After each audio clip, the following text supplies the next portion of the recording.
আগের ভিডিওতে আমি তোমাদের সাথে পুরো টোপরের ডিজাইনটা শেয়ার করেছিলাম, আর আজকে আমি তোমাদের সাথে এই বরের পিঁড়ির পুরো পিঁড়িটা আমি তোমাদের সঙ্গে ডিজাইনটা শেয়ার করব।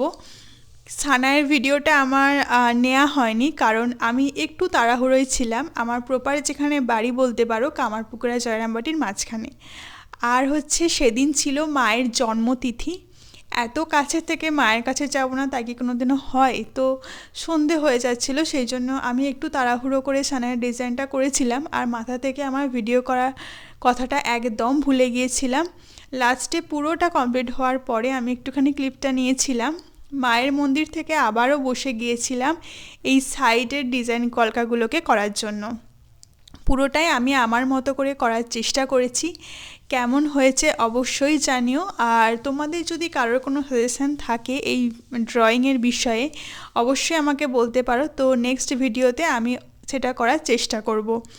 বরের এই পুরো পিঁড়িটা কেমন লাগলো সেটা কিন্তু কমেন্টে জানাতে একদম ভুলবে না। নেক্সট আসছে কনের পিঁড়ি।